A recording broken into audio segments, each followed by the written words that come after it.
আজ আমি নিয়ে এসেছি এমন একটি ট্রিক যেটি তোমরা না দেখলে হয়তো বিশ্বাস করতে পারবে না। এই ধরনের টি শার্ট বা গেঞ্জিগুলো প্রত্যেকের বাড়িতেই থেকে থাকে, আর যখন একটু কালারটা নষ্ট হয়ে যায় বা পুরনো হয়ে যায় তখন কিন্তু আমরা এগুলো ফেলে দিই।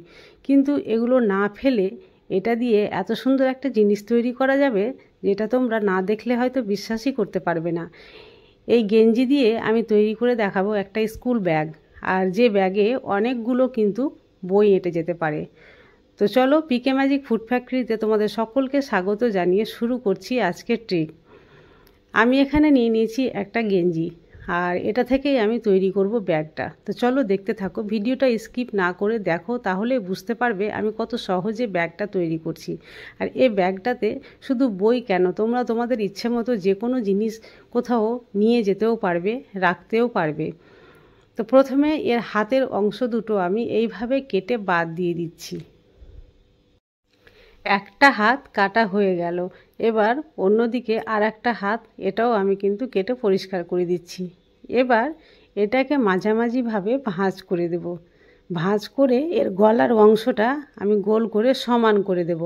আমার হাতের দিকে একটু লক্ষ্য করলে বুঝতে পারবে আমি ভাঁজটা কিভাবে করে নিচ্ছি। আর হ্যাঁ, আমার চ্যানেলটি যদি সাবস্ক্রাইব করে না থাকো তাহলে প্লিজ চ্যানেলটি সাবস্ক্রাইব করে দিও, তাহলে এই ধরনের আরও অনেক নতুন নতুন ভিডিও আমি তৈরি করতে উৎসাহিত বোধ করব। আর ভিডিওটি যদি ভালো লাগে শেষে একটা অবশ্যই লাইক করে দিও। তো চলো, ভিডিওটি স্কিপ না করে দেখতে থাকো, তাহলেই কিন্তু বুঝতে পারবে কত সহজে ব্যাগটা আমি তৈরি করে নিচ্ছি। দেখো, গলার অংশটা তো কেটে বাদ দিয়ে দিলাম। এবার এইভাবে দুই দিক থেকে আমি ধরে এটা বিপরীত মুখে ভাঁজ করে নিলাম।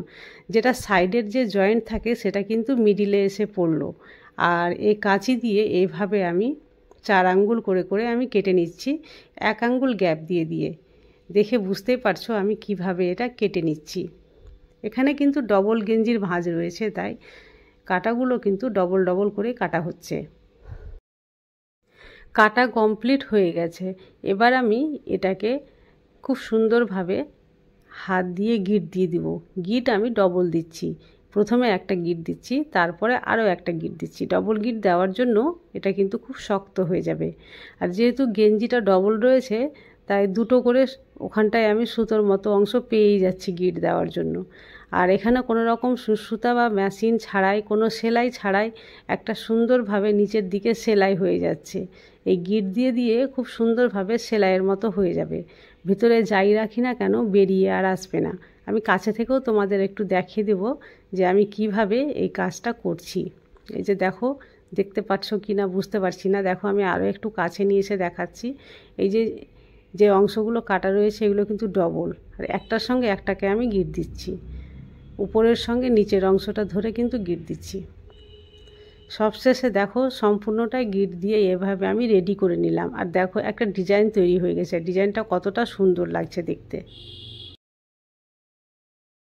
আমি ভিতরে হাত ভরে এই যে দেখাচ্ছি, দেখো কোনো রকম কিন্তু সেলাই করা ছাড়াই কত সুন্দরভাবে এটা আটকে গেছে, আর কিছু রাখলে বেরিয়েও আসবে না। আমি হাতটা ভরে দেখাচ্ছি, দেখো আমার হাতটাও বেরিয়ে আসে না। তো চলো, এর মধ্যে আমি এবার কিছু বই ভরে তোমাদের দেখাচ্ছি কিভাবে বইটা এর মধ্যে ভরছি। চলো দেখে নাও। এর যে গলার অংশটা ছিল সেটা দিয়ে কিন্তু আমি বই ভিতরে ভরে দিলাম। আর এখানে অনেকগুলো বই ভরার মতো প্লেস রয়েছে। আমি এখানে দুটোই বই ভরে তোমাদের দেখাচ্ছি। দেখো কত সুন্দরভাবে বইটা এখানে ভরে দিলাম। আর এবার যদি হ্যাং করি তো দেখো, নিচে একটা ডিজাইনের মতো ঝুলছে, অথচ বইটা ভিতরে আটকে রয়েছে, কোনোভাবে পড়েও যাবে না বা খুলেও যাবে না। এইভাবে তোমরা ঘাড়ে নিয়ে কোথাও যেতেও পারবে। দেখো, ঘাড়ে ভরার জায়গাও রয়েছে, কোথাও যেতেও পারবে বা তোমরা হ্যাং করতেও পারবে। অনেকগুলো যদি বই থাকে বাড়িতে তাহলে এইভাবে রেখে তোমরা কোথাও হ্যাং করে দিতেও পারবে। আজকের ভিডিওটি যদি তোমাদের ভালো লাগে তাহলে বেশি বেশি করে শেয়ার করিও। আজ তাহলে এই পর্যন্তই। কাল আবার আসবো অন্য কোনো নতুন ভিডিও নিয়ে। ততক্ষণ পর্যন্ত তোমরা সবাই সুস্থ থেকো, ভালো থেকো।